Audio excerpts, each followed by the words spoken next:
Have you ever wondered how an empire as mighty as Rome, a civilization synonymous with wealth and power, could crumble into dust? It wasn't just about epic battles or barbarian invasions. The real story, the one that often gets overlooked, is a gripping tale of economic ambition, spectacular wealth, and ultimately, a catastrophic collapse. This is the story of how Rome's gold turned to dust. In its heyday, the Roman Empire was an economic powerhouse. Its wealth was built on a foundation of extensive mining operations, vast agricultural estates, and an intricate trade network that stretched from Britain to India.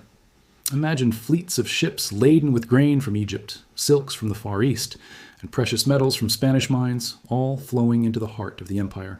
Rome was the center of the known world, and its currency, the denarius, was the dollar of its day, trusted, stable, and universally accepted.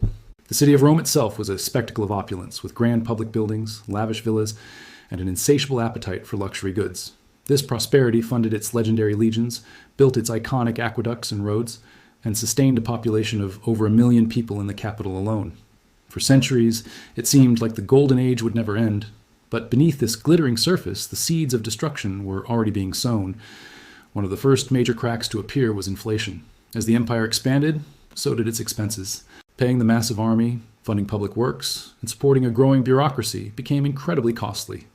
To meet these demands, without enough new gold and silver coming in, emperors began to debase the currency. They started mixing cheaper metals like copper and bronze into their silver coins.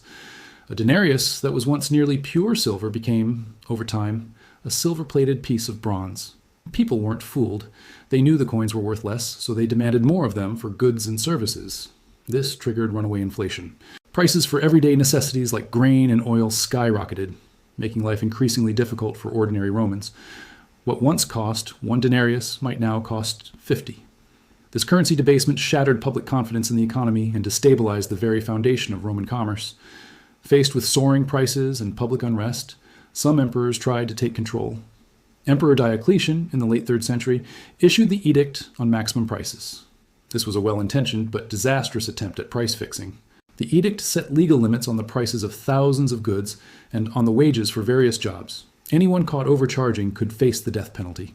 But you can't fight the laws of economics with a sword.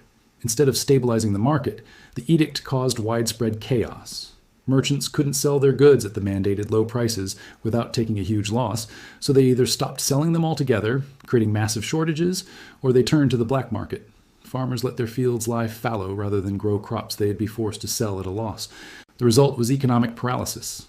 Shelves in the cities became empty, trade ground to a halt, and the vibrant Roman marketplace was replaced by scarcity and desperation. This attempt to control the economy only ended up breaking it. As the financial crisis deepened, the Roman state grew more desperate for revenue. The solution?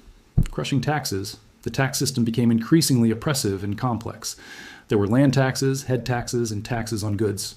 Tax collectors, often private contractors who bid for the right to collect taxes in a province, were notorious for their corruption and brutality. They would squeeze every last coin from the populace to meet their quota and pocket the rest. This heavy tax burden fell hardest on the small farmers and the middle class. Many were forced to abandon their land and flee to the cities, or even sell themselves into servitude to wealthy landowners just to escape the taxmen. This not only ruined countless lives, but also crippled agriculture and reduced the efficiency of trade. The very people who produced the empire's wealth were being taxed into poverty, creating a vicious cycle of decline. While the common people were being squeezed dry, the cost of running the empire was spiraling out of control. The Roman state had a bloated bureaucracy, with a vast network of administrators and officials, many of whom were corrupt and inefficient. The military, essential for defending the empire's vast borders, was a constant drain on the treasury, and the imperial court itself was a spectacle of extravagant spending. This combination of rising administrative costs and shrinking tax revenue created a permanent financial crisis. The government was constantly in debt, and its attempts to solve the problem, like debasing the currency and raising taxes, only made things worse. It was a classic case of a government spending far beyond its means, eroding the economic foundations until there was nothing left to support the massive imperial structure. The financial house of cards was beginning to wobble precariously. The economic turmoil inevitably spilled over into social and political chaos. The massive gap between the super-rich elite and the impoverished masses created deep-seated resentment and social tension. With their livelihoods destroyed and facing starvation, the common people had little to lose. Riots over food shortages became common in the cities. In the countryside, desperate peasants sometimes formed bands of rebels, attacking the villas of the wealthy. This widespread civil unrest made it impossible to govern effectively. At the same time, the central authority of the emperor was weakening. The 3rd century, known as the Crisis of the 3rd Century, saw a dizzying succession of barracks emperors, generals who seized power through military might, only to be assassinated and replaced by another rival a few months or years later.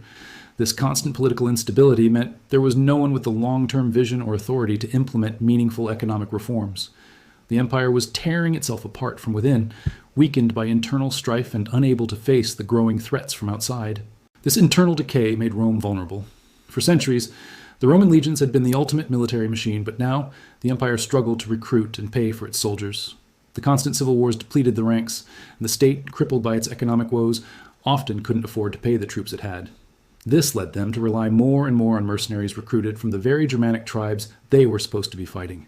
These soldiers had little loyalty to Rome. They fought for whoever paid them. As central authority crumbled and the military weakened, the empire's long, porous borders became indefensible. Tribes like the Goths, Vandals, and Franks, who had once been held at bay, began to pour across the frontiers, not just for raids, but to settle. These invasions weren't the single cause of Rome's fall, but they were the final fatal blow to an empire already hollowed out from the inside by economic collapse and political rot. So, what can we learn from the spectacular economic collapse of ancient Rome? The parallels to our own time are hard to ignore. We see debates about currency stability, government debt, the tax burden, and the ever-widening gap between the rich and the poor. Rome's story is a powerful cautionary tale. It shows that no empire, no matter how powerful, is immune to economic laws. It demonstrates how inflation can silently destroy savings and destabilize society, how oppressive taxation and overregulation can stifle productivity, and how political instability and social division can paralyze a nation's ability to solve its problems. The fall of Rome wasn't a single event, but a slow, grinding process of decay driven by poor economic decisions.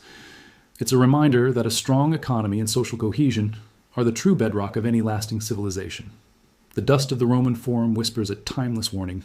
Those who forget the economic lessons of history may be doomed to repeat them. Thank you so much for joining me on this journey back in time.